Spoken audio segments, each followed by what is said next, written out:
Whatever your view of the US-Israeli attack on Iran, it's a moment of history which will forever reshape the Middle East.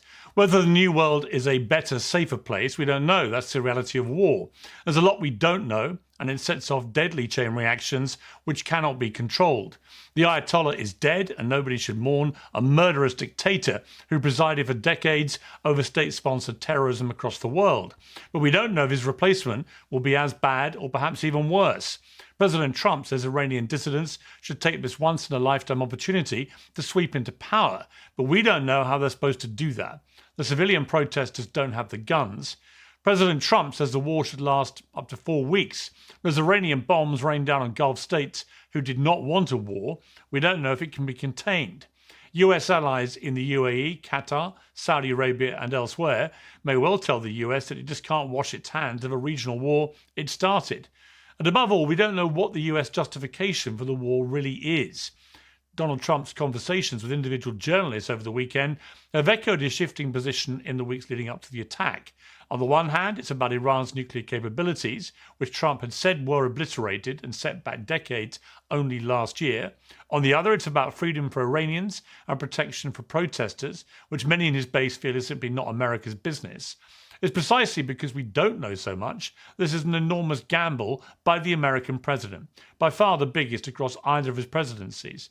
Trump's legacy will surely now be defined by what happens next, just as Tony Blair and George W. Bush are defined by the wars in Iraq and Afghanistan. A free and democratic Iran, allied with the West, would be an outcome that eclipses any of Trump's domestic failures or successes. But the same thing applies with equal menace to a regime change that goes the way of US-led regime changes in Afghanistan, Libya, Iraq and elsewhere. We don't yet know which it will be, and it may not be in America's control. Well, before we debate with my panel, I'm pleased to say I'm joined for the first time on Uncensored by Mike Pence, the 48th Vice President of the United States, who of course served in the first Trump administration. Vice President Pence, welcome to Uncensored. Thank you, Piers. Thanks for having me on. Very good to have you, particularly at such a obviously historic moment for the world. First of all, let's cut to the quick here about this attack on Iran. What do you think is the justification, the legal justification in particular, but also the moral justification for Operation Epic Fury? Well, first, Piers, if I may, let me just say how proud and impressed I am with the armed forces of the United States, with our Joint Chiefs, with masterful planning that our armed forces have executed flawlessly in the first several days of Operation Epic Fury. Has truly been inspiring. And I also want to give all the credit in the world to President Donald Trump for his bold and decisive action in moving against the Iranian regime, unleashing our forces in partnership with our cherished ally Israel and their courageous IDF forces. I think it has been a promising and encouraging first few days, but the real work lies ahead, as you suggest. And I believe, in answer to your question, that the real objective here is to confront a war that started 47 years ago. I mean, the truth is that from the time American hostages were taken in 1979 to the time that 220 Marines fell, 20 more American service members were cut down in a terrorist attack in Beirut sponsored by Iran. Iran has been waging war on the United States, on Israel, on the West for 47 years. Our response has been all along the way, it seems to me, to slice away at the tentacles, so whether they be Hezbollah, Hamas, the Houthis, or the insurgents in Iraq. But now, by authorizing this action, President Trump has unleashed the armed forces of the United States. Israel's unleashed its armed forces to take the fight really to the heart of terrorism, which is the mullahs in Tehran, many of whom have been eliminated. But now comes the time where I think we have to see this through and create the conditions where the people of Iran, who have long who have longed for freedom and democracy and human rights can reclaim their country. In terms of the legal justification, I mean, that's the kind of moral argument that you've laid out. And there'll be many people that agree with it. But there are many people that agree perhaps that there was a moral argument for taking out the Ayatollah, for example, and for trying to dismantle this regime, but who remain very concerned about the legality of this. We saw that with my country, the UK, who refused to sanction any involvement in this first wave of the attack and have only belatedly, a day later, sanctioned use of bases because they want to protect British citizens in the Middle East. And many people think that's a pretty weak and pathetic sort of no position, if you like. But in terms of the legality, how would you justify this legally to people that are concerned about that aspect of this? Well, yeah, I never thought I'd miss Tony Blair. Going back to your first point, I mean, look, we've had a special relationship between the United Kingdom and the United States since the end of World War II.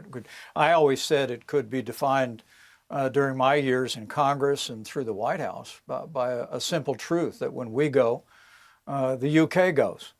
And to see Keir Starmer and to see the hemming and hawing and the hesitation, which I'm glad to see now giving way to a recognition with the attack on your base in Akrotiri in Cyprus. It seems that now the Starmer government is waking up to the real widening threat that Iran presents in this moment. But it's been disappointing to see that. But better late than never, right? But in terms of the legal justification, I must tell you, when it comes to international law, it seems like international law for literally generations has been that terrorist organizations and the leading state sponsor of terrorism in the world can strike without being hit back directly, but that nations of the West, notably the United States of America, is constrained from striking back directly at them. And I think this is a moment where President Trump, learning that Iran was reconstituting its nuclear program when it's long advocated for not only death to America, but for wiping Israel off the map, when Iran is developing and maintaining an arsenal of ballistic missiles that threaten Israel and our other allies across the Arab world,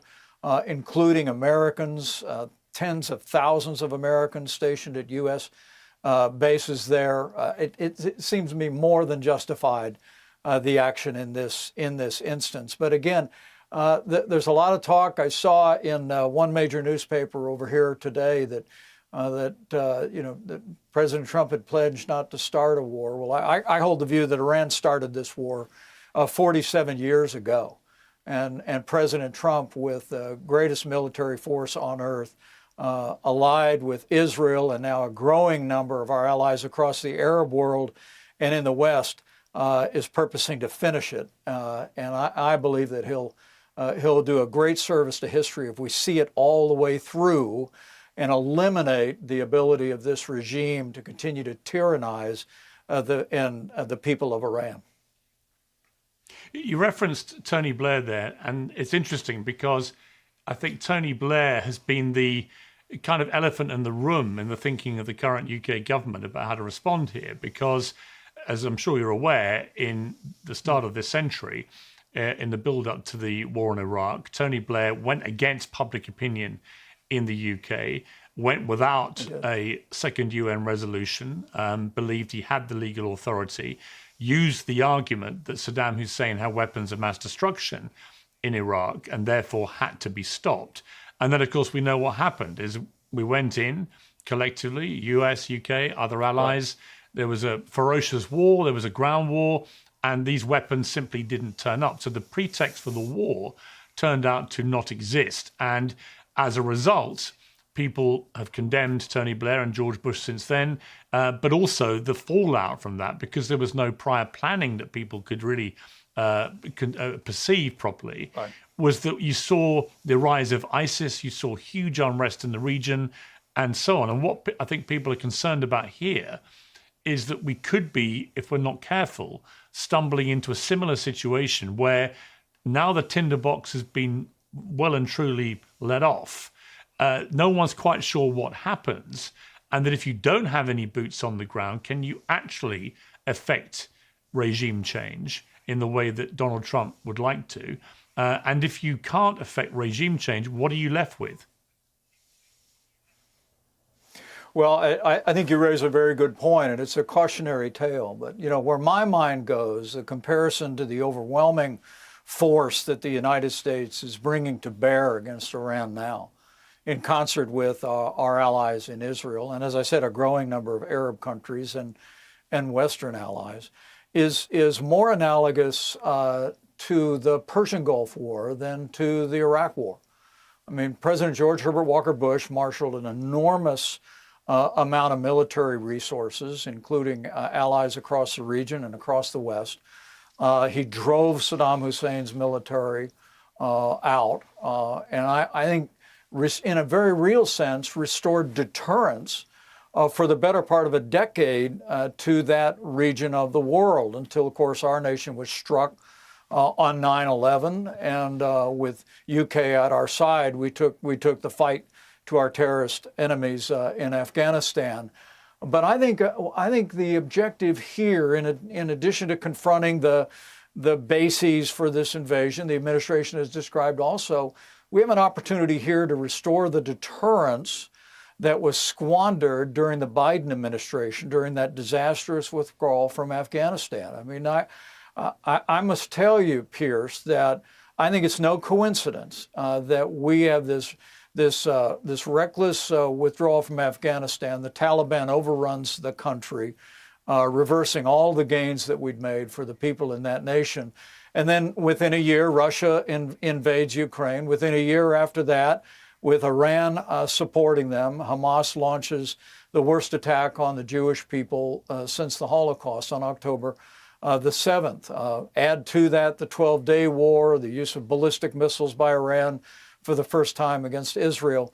I mean, the region has, since that disastrous withdrawal from Afghanistan, under President Joe Biden, the evil has been emboldened across the world. And today, thanks to the courage of our armed forces, the decision of our Commander-in-Chief, President Donald Trump, the strength and efforts of Israel and our other allies in the region, I think we have an opportunity, if we see it through, to really restore deterrence to the region and set the table, not just for a free and democratic future for the people of Iran, but for the opportunity for a more peaceful future in the wider world. We talked briefly about Keir Starmer and his reluctance to get involved at the first stage as it all went off. It was interesting to me that you had Prime Minister Carney in Canada and also Albanese in Australia immediately offering full support to the United States and Israel. Neither particularly known as, hard right conservative leaders, and yet were very quick to offer their unequivocal support, which made Keir Starmer, the Prime Minister of the UK's reluctance to do that, all the more notable. What is your message to the British Prime Minister about this and the potential precedent that he may have set? Well, my message to Prime Minister Starmer is that the people of the United States and the people of the United Kingdom truly do have an unbreakable bond. Our nation will always be grateful to the people of Great Britain for standing with us and taking the fight to our enemies after 9/11. I visited those bases downrange in Afghanistan, of course, also in Iraq, and there's never a time that I saw the American flag flying without the flag of the United Kingdom of Great Britain right next to it. And so there's a tremendous bond there. And this is a moment, I think, where Prime Minister Starmer should yield to our shared history and not wait for Iran to strike any further at UK interests across the region. Lean in and set aside whatever concerns and differences there have been in recent months and focus on the task at hand, which to me, and I want to emphasize this point, Piers, I think we have to see this through. I think one of the lessons of the Persian Gulf War was that while it did reestablish deterrence for a decade, the truth is that we had to go back. We had to fight again. And Saddam Hussein, because we had not destroyed his ability to tyrannize his own people with his military, his own people were not able to rise up and change the trajectory of Iraq. This is a moment where I think we need to see this fight through. We need all of our allies in the West with us, including the UK and Germany and France, and of course with Israel at our side. And I think what's most remarkable is that in their desperation, Iran is really strengthening the ties between the United States and Israel and other Arab nations across the region by their military strikes in UAE and in Qatar. I mean, this is a community of nations that has long understood that Iran is the greatest threat to peace and security in the region. But now with yesterday's joint statement and the like, I think we're entering into a whole new season, which if we see it through, may actually mean the Abraham Accords were in fact just a down payment on a whole new set of relationships and a more peaceful future across the wider Arab world.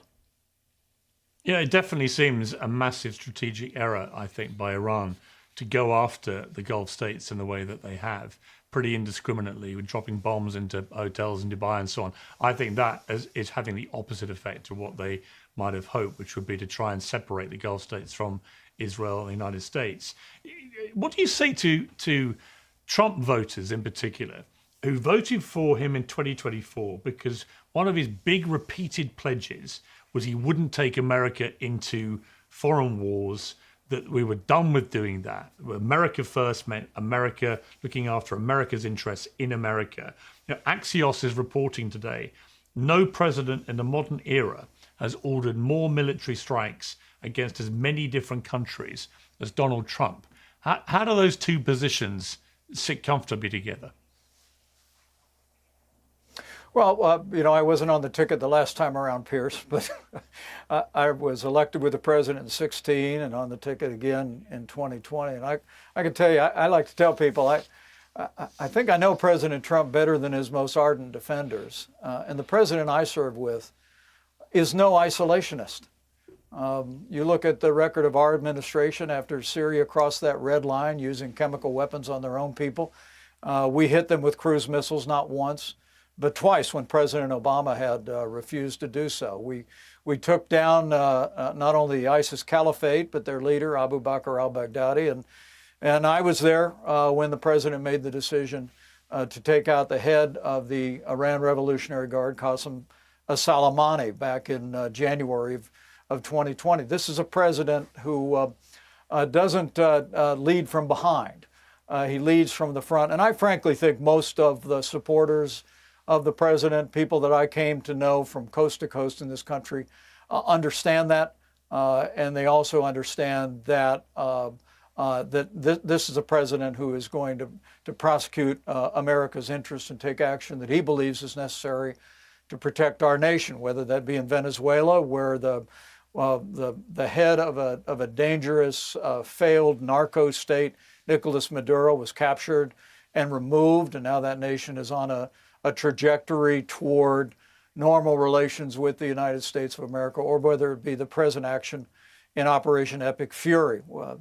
Iran has been a threat to the security of the people of this country, our armed forces in the region, our cherished ally Israel, for generations. And thanks to President Trump's decision and that of Prime Minister Netanyahu and the support of our allies across the region and the world, we have an opportunity to finish it.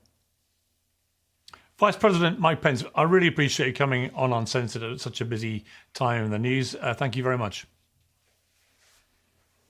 Thank you, Piers. This clip comes from Piers Morgan Uncensored, where the discussion turns intense over rising tensions between United States, Israel, and Iran. With strong reactions from Mike Pence and Naftali Bennett, the discussion centers around what role Donald Trump should play amid escalating conflict. The big question is this: is this strategic pressure or the beginning of something much bigger? As tensions rise in the Middle East, leaders are sending powerful messages, but the world is waiting to see what actions follow. One thing is clear: the stakes have never been higher.